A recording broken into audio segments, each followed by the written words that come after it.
ሰላም ከመይ ኣለኹም ክቡራት ተኸታተልትና ናብዚ ቻናል እንኳዕ ብድሓን መጻኹም።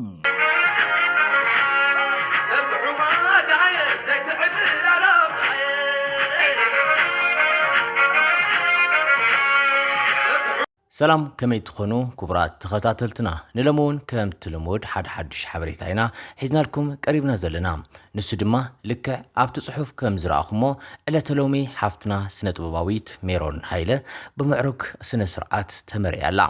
ምስ መንያ ተመርያ መዓዝከያ ተመርያ ወሊዳ ይነበረት እንድያ ንትብሉ ድማ ሕቶታትኩም ክንምልሶ ኢና። ክሳብ መወዳእታ ሓቢርኩምና ጽንሑ። ሰናይ ጻንሒት።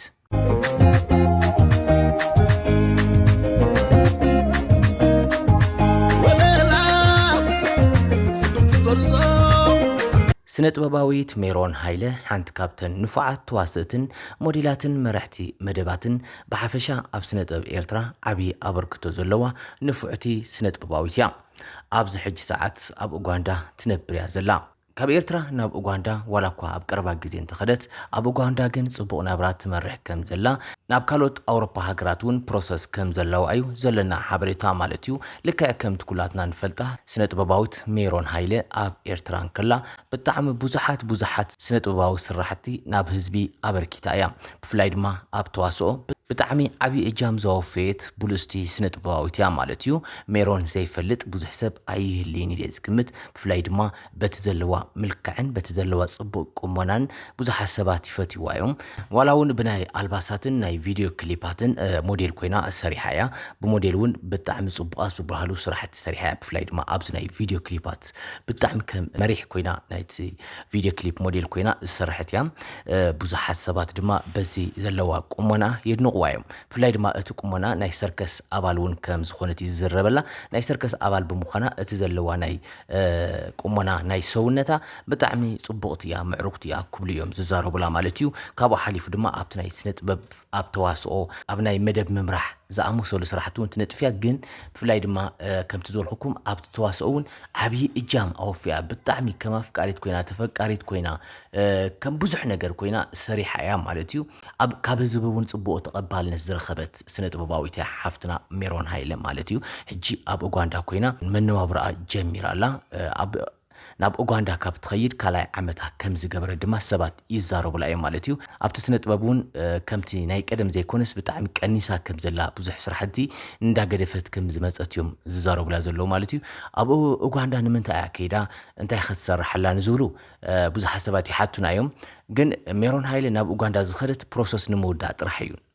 ናብ ኣውሮፓ ናብ ኖርዌይ ማለት እዩ። ድሓር ክምለሶ ኖርዌይ ንምንታይ ትኸይድ ኣላ ድሓር ክርድአኩም እዩ ማለት እዩ። ግን ናብ ኖርዌይ ፕሮሰስ ከም እትውድእ ዘላ ሕጂ ድማ ኣብ ኡጋንዳ ኮይና ካምፓላ መነባብራ ጀሚራ ከም ዘላ እዩ ዝዝረበላ ማለት እዩ።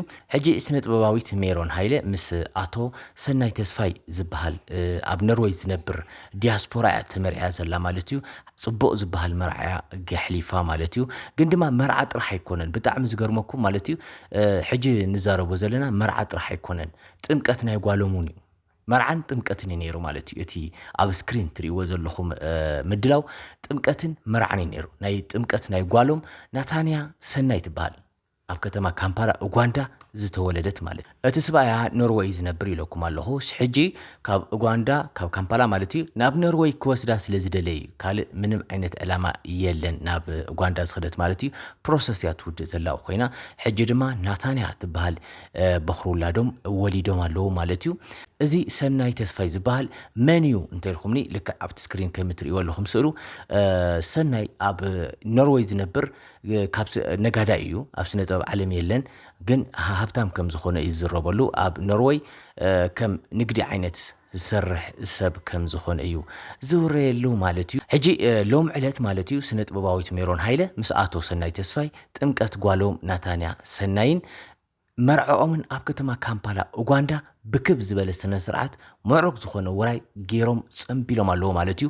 ስነ ጥበባዊት ሜሮን ሃይለ ከምቲ ኩላትና ንፈልጣ ማለት እያ ድምሰስያ ስለዚ ምስ ሓውና ኣቶ ሰናይ ተስፋይ ተቐማጥ ኖርዌይ ናብ ክብሪ ውላዶም በቆይዖም ኣለው በዛ ኣጋጣሚ እዚ ድማ ንሕና እውን ሰናይ ትምኒታ ክንገልጽ ኢና ደሊና ነዚ መደብ እዚ ዛዳለናዮ ማለት እዩ ንስኻትኩም እውን ኣብ ኮመንት እንዳኣተኹም ሰናይ ትምኒትኩም ግለጽሎም ነዞም ክልተ ምጭዋት በዛ ኣጋጣሚ ርሑስ ጥምቀት ክንብል ንፈቱ ማለት እዩ ሓፍትና ሜሮን ድማ ካብቲ ስነ ጥበብ ከይወጻኺ በቲ ዘለኽዮ ስራሕ ብርግጽ ይርዳእና እዩ ኣዶነት ኣሎ ኣዶነት ከቢድ እዩ ህፃን ቆልዓ ሒዝካ ስራሕ ከቢድ እዩ ግን ድማ ብዝተኻእለክ መጠን ካብቲ ስነ ጥበብ ንኸይትወፅእ ድማ በዛ ኣጋጣሚ እዚ ክንላቦ ኢና ማለት እዩ ምክንያቱ ድማ ስነ ጥበብ ሃገር ብጣዕሚ ወሳኒ ስለ ዝኾነ ኣብ ስነ ጥበብ ትግርኛ ከምቲ ኩሉ ግዜ ትገብርዮ ከምቲ ኩሉ ግዜ ትሰርሕዮ ስራሕቲ እጃምኺ ኣውፊ ነቲ ስነ ጥበብ ክብ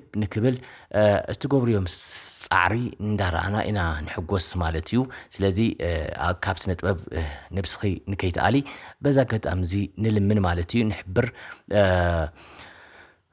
በቲ ትገብርዮ ዘለኺ ናይ ኖርዌይ ፕሮሰስ ድማ ክቐንዐኪ ንምነ ማለት እዩ በቲ ወሊድኩማ ዘለኹም ናታንያ ሰናይ ትበሃል ጓልኹም ክትሕጎሱ ኣላይትኩም ክትከውን በዛ ኣጋጣሚ ድማ እንዳተመንና ናይ ሎሚ መደብና ነዚ ይመስል ነይሩ ክሳብ ብኻሊእ መደብ ንራኸብ ድማ ሰናይ ቅነ